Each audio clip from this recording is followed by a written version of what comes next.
जयपुर नगर निगम चुनाव 2026 आरक्षण लॉटरी निकलने के बाद बहुत से निवर्तमान पार्षदों और दावेदारों के सामने खड़ा हो जाएगा चुनावी संकट। आदाब, मैं फारूक खान, संपादक इकरा पत्रिका। थार न्यूज इकरा पत्रिका के इस चैनल में आपका स्वागत है, आपका इस्तकबाल है। जैसा कि हमने इंट्रो में बताया है, जयपुर नगर निगम के चुनाव होने जा रहे हैं, तो उसमें जो आरक्षण लॉटरी निकलने के बाद जो बहुत से जो निवर्तमान पार्षद हैं और अन्य दावेदार हैं, उनके सामने चुनाव लड़ने का संकट खड़ा हो जाएगा। इसी मुद्दे का ये एपिसोड है, जिसे आप आखिर तक देखिए। इसको ज्यादा लाइक करें, शेयर करें, सब्सक्राइब करें, ताकि ये मुद्दा है वो ज्यादा से ज्यादा लोगों तक पहुंच सके। आप सबको मालूम है, हाईकोर्ट के आदेश के बाद सरकार ने एक रोड मैप जारी किया, हाईकोर्ट में पेश किया, और पंचायती राज और नगर निकाय चुनाव हैं उनको करवाने का पूरा रोड मैप और सारी चीजें जारी की, हाईकोर्ट में पेश की। इसके तहत जो नगर निकाय के चुनाव होंगे वो पंचायती राज से पहले होंगे। इन्हीं नगर निकाय के चुनाव में जयपुर नगर निगम का चुनाव भी है, जो राजस्थान का सबसे बड़ा नगर निकाय है। पिछली बार जो चुनाव हुए थे तो जयपुर को 2 नगर निगम में विभाजित कर दिया था। इस बार वापस 1 नगर निगम बना दिया गया है। पिछली बार 2 नगर निगम जो हेरिटेज और ग्रेटर के नाम से थे, हेरिटेज में 100 वार्ड थे जो ओल्ड सिटी का था, और जो ग्रेटर है वो बाहर का नया जयपुर जिसके अंदर 150 वार्ड थे। कुल 250 वार्ड पिछली बार दोनों नगर निगम में थे। इस बार वापस नगर निगम 1 कर दिया गया है और वार्ड घटा करके 250 की बजाय 150 कर दिए गए। इन सब के बीच में जो सबसे बड़ा संकट जो निवर्तमान पार्षद हैं, यानी पिछले नगर निगम, दोनों नगर निगम के जो 250 पार्षद थे उनके सामने और बहुत से अन्य दावेदारों के सामने एक बड़ा संकट खड़ा होगा आरक्षण लॉटरी निकलने के बाद। तो सरकार ने जो हाईकोर्ट में जो रोड मैप पेश किया, उसके मुताबिक 13 अगस्त को आरक्षण लॉटरी जारी की जाएगी। यानी कौन सा वार्ड एससी का होगा, एसटी का होगा, ओबीसी का होगा, जनरल होगा, इन सब का एक 13 अगस्त को लॉटरी जारी की जाएगी। अब जयपुर के जो 150 वार्ड हैं उनका भी उसी हिसाब से जो बंटवारा होगा आरक्षित सीटों के हिसाब से।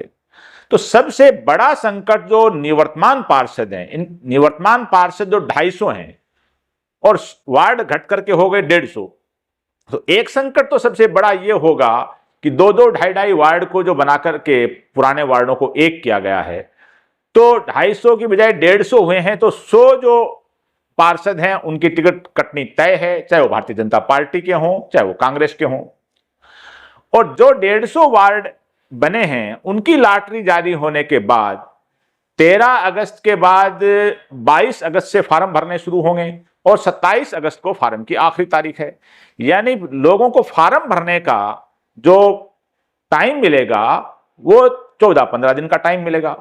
इसके अंदर सबसे बड़ा संकट ये होगा कि जो जनरल वार्ड का पार्षद है वर्तमान में, या वहां का कोई दावेदार है, और अगर 13 तारीख को लॉटरी निकलने के दिन वो वार्ड ओबीसी हो गया, एससी हो गया, एसटी हो गया, तो सबसे बड़ा संकट उस पार्षद के सामने खड़ा हो जाएगा कि वो कहां से चुनाव लड़े।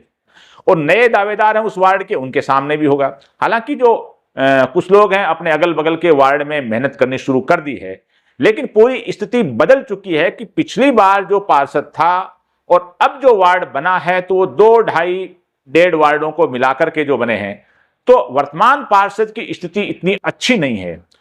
तो नया वार्ड जब अगर लॉटरी में अगर एससी, एसटी, ओबीसी हो जाएगा, तो जाहिर सी बात एक बड़ा संकट पैदा हो जाएगा कि ओबीसी सीट के ऊपर जनरल आदमी चुनाव नहीं लड़ पाएगा, एससी, एसटी वाले चुनाव नहीं लड़ पाएंगे, और एसटी वार्ड के ऊपर जनरल, ओबीसी और दूसरे लोग चुनाव नहीं लड़ पाएंगे। यानी ये जो ओबीसी, एससी, एसटी तीनों की जो आरक्षित सीट होंगी, उसको लेकर के एक बड़ा संकट उन लोगों के सामने खड़ा होगा जो उस वार्ड से चुनाव लड़ने की योग्यता नहीं रखते हैं।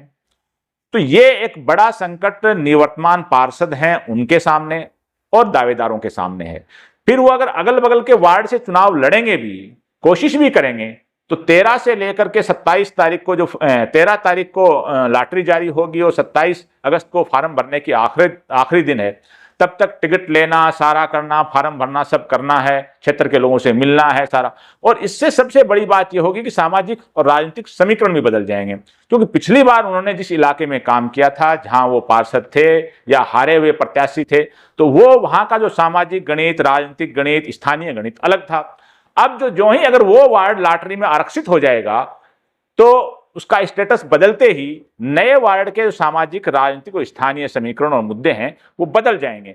तो सबसे बड़ा संकट लॉटरी निकलने के दिन ये खड़ा होगा निवर्तमान पार्षदों के सामने और दावेदारों के सामने कि वो कौन से वार्ड से चुनाव लड़ें या नहीं लड़ें।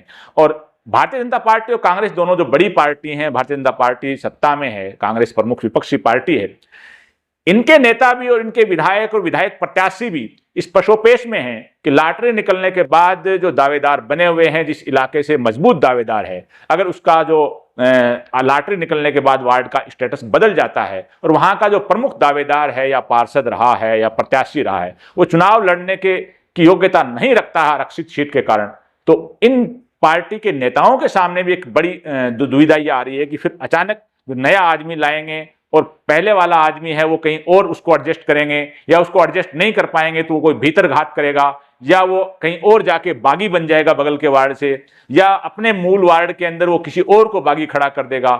यानी एक बड़ा संकट भारतीय जनता पार्टी और कांग्रेस के नेताओं के सामने भी खड़ा है कि लॉटरी निकलने के बाद लोगों को कैसे एडजस्ट किया जाएगा, कैसे बगावत कम की जाएगी, कैसे उनको किस वार्ड से लड़वाया जाएगा, कैसे नहीं लड़वाया जाएगा। हमारा एपिसोड आपको कैसा लगा, अपनी राय है वो कमेंट बॉक्स में व्यक्त कीजिए, ताकि हम कोई और एपिसोड इस संदर्भ का बनाएं तो आपकी राय को उसमें शामिल कर सकें। आज के इस एपिसोड में बस इतना ही। जय हिंद, जय भारत।